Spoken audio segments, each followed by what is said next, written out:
আসসালামু আলাইকুম। সকাল ৯টা বেজে ৩০ মিনিট। আজ মঙ্গলবার। বাংলাদেশ বেতার কক্সবাজার স্থানীয় খবরে স্বাগত জানাচ্ছি রোজনা আক্তার রোজি। ইলিশের প্রধান প্রজনন মৌসুমে আগামী ৪ অক্টোবর থেকে ২৫ অক্টোবর পর্যন্ত ২২ দিন ইলিশসহ সকল প্রজাতির মাছ ধরা বন্ধে নিষেধাজ্ঞা জারি করেছে সরকার। এ লক্ষ্যে ৩ অক্টোবর মধ্যরাত থেকে ২৫ অক্টোবর রাত ১২টা পর্যন্ত সব ধরনের মাছ শিকার নিষিদ্ধ থাকবে। সোমবার রাজধানীর মৎস্য ও প্রাণী সম্পদ মন্ত্রণালয়ের সভাকক্ষে আয়োজিত সংবাদ সম্মেলনে মৎস্য ও প্রাণী সম্পদ উপদেষ্টা ফরিদা আক্তার এ ঘোষণা দেন। এছাড়া দেশের অভ্যন্তরীণ ও সমুদ্র উপকূলে ইলিশ মাছ ধরা, পরিবহন, মজুদ, বাজারজাতকরণ ও বিক্রিও সম্পূর্ণ নিষিদ্ধ থাকবে বলে এতে জানানো হয়।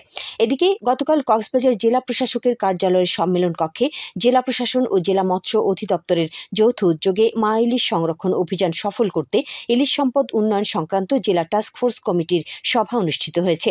সভায় মা ইলিশের নিরাপদ প্রজনন নিশ্চিত করতে নৌপুলিশ, কোস্টগার্ড, জেলা প্রশাসন ও মৎস্য বিভাগের সমন্বয়ে মাঠ পর্যায়ে বিশেষ অভিযান পরিচালনা, আইন অমান্যকারীদের বিরুদ্ধে মোবাইল কোর্ট পরিচালনা সহ বিভিন্ন সিদ্ধান্ত গৃহীত হয়।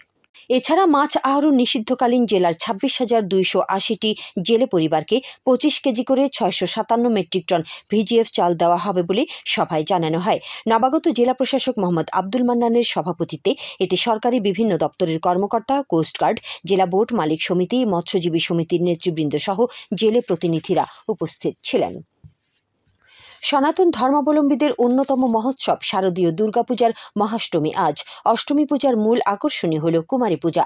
এদিন ফুল, জল, বেলপাতা, ধূপ, দ্বীপ সহ ষোড়শ উপাচারে কুমারী রূপে দেবী দুর্গারই আরাধনা করা হয়।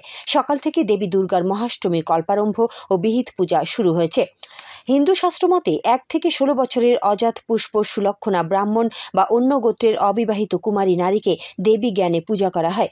এদিকে নানা ধর্মীয় আচার অনুষ্ঠানের মধ্য দিয়ে গতকাল শারদীয় দুর্গাপূজার মহাসপ্তমী শেষ হয়েছে। চণ্ডী ও মন্ত্রপাঠের মাধ্যমে পূজা, দেবী দর্শন, নবপত্রিকা প্রবেশ, দেবীর পায়ে ভক্তদের অঞ্জলি প্রদান, প্রসাদ গ্রহণের মাধ্যমে সপ্তমী পূজার আনুষ্ঠানিকতা চলে দিনভর। পর্যটন শহর কক্সবাজারে ৩১৭টি পূজা মণ্ডপে উৎসব মুখর পরিবেশে ঢাক, ঢোল, শঙ্খ আর উলুধ্বনিতে চলছে শারদীয় দুর্গাপূজার নানা অনুষ্ঠান। টেকনাফে অপহরণের শিকার ৩ রোহিঙ্গাকে উদ্ধার করেছে কোস্টগার্ড। এ সময় অপহরণকারী চক্রের সঙ্গে জড়িত ৩ জনকে আটক করা হয়। সোমবার সন্ধ্যায় এ তথ্য জানান কোস্টগার্ডের মিডিয়া কর্মকর্তা লেফটেন্যান্ট কমান্ডার সিয়ামুল হক। তিনি জানান, গোপন সংবাদের ভিত্তিতে রবিবার রাতে বাহারছড়া কচ্ছপিয়া সরকারি প্রাথমিক বিদ্যালয় সংলগ্ন এলাকায় অভিযান চালায় কোস্টগার্ড। অভিযানকালে অপহরণকারীদের একটি গোপন আস্তানা থেকে মালয়েশিয়ায় পাচারের উদ্দেশ্যে আটক করে রাখা ৩ জনকে উদ্ধার করা হয়। এ সময় ৩ জন অপহরণকারীকেও আটক করা হয়। এদের বিরুদ্ধে সংশ্লিষ্ট ধারায় মামলা রুজু করে টেকনাফ মডেল থানায় হস্তান্তর করা হয়েছে বলে জানিয়েছেন কোস্টগার্ডের এই কর্মকর্তা। মহেশখালীর কুতুবজম জামেউস-সুন্নাহ দারুল উলুম দাখিল মাদ্রাসার নবনির্মিত বহুতল ভবনের উদ্বোধন করা হয়েছে। গতকাল দুপুরে মাদ্রাসা মিলনায়তনে অনুষ্ঠিত উদ্বোধনী অনুষ্ঠানে উপস্থিত ছিলেন উপজেলা সহকারী কমিশনার ভূমি ও নির্বাহী ম্যাজিস্ট্রেট মোহাম্মদ আবু জাফর মজুমদার। মাদ্রাসা পরিচালনা কমিটির সভাপতি মোহাম্মদ রহিমুল্লাহর সভাপতিত্বে এতে মাদ্রাসা সুপার মোহাম্মদ আলী রেজা সহ সংশ্লিষ্টরা বক্তব্য রাখেন। এ সময় শিক্ষার্থীদের সঠিক পাঠদান এবং পড়ালেখার মান উন্নয়নে শিক্ষকদের পাশাপাশি অভিভাবকদের এগিয়ে আসার আহ্বান জানান বক্তারা। উখিয়ার ইনানী সমুদ্র সৈকতকে পর্যটকদের জন্য আরও আকর্ষণীয়, নিরাপদ ও পরিবেশ বান্ধব হিসেবে গড়ে তুলতে উদ্যোগ গ্রহণ করা হয়েছে। বিচ ম্যানেজমেন্ট কমিটির সহযোগিতায় আন্তর্জাতিক শ্রম সংস্থা ILO এর উদ্যোগে গতকাল সৈকতে পরিষ্কার পরিচ্ছন্নতা কার্যক্রম উদ্বোধন করা হয়। ILO এর মুখপাত্র জানান, ইনানী সমুদ্র সৈকত দূষণমুক্ত রাখতে ময়লা আবর্জনা ও ব্যবহৃত বর্জ্য যত্রতত্র না ফেলে নির্ধারিত স্থানে ফেলার জন্য আধুনিক ও মানসম্মত ডাস্টবিন স্থাপন করা হয়েছে।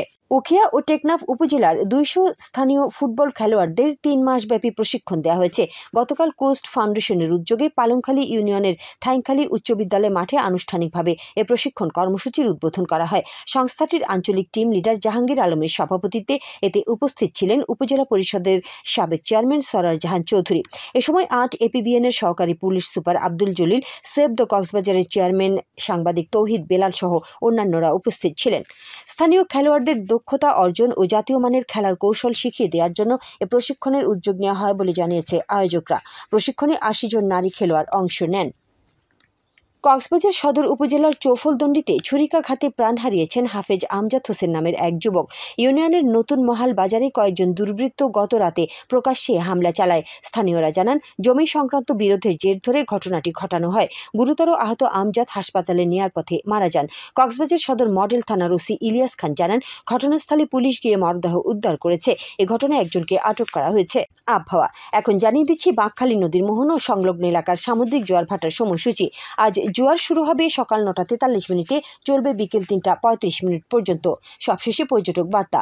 পর্যটন নগরী কক্সবাজারে আগত ভ্রমণ পিয়াসুদের সাগরের পানিতে নামার পূর্বে সাবধানতা অবলম্বন করার জন্য অনুরোধ করা হচ্ছে। ভাটার সময় স্রোতের সাগরমুখী টান প্রবল হওয়ায় সাগরের গভীরে ভেসে যাওয়া এমনকি প্রাণহানির আশঙ্কা থাকে। সেই সাথে পর্যটকদের স্বাস্থ্যবিধি মেনে চলার পরামর্শ দেওয়া হচ্ছে। খবর শেষ হলো।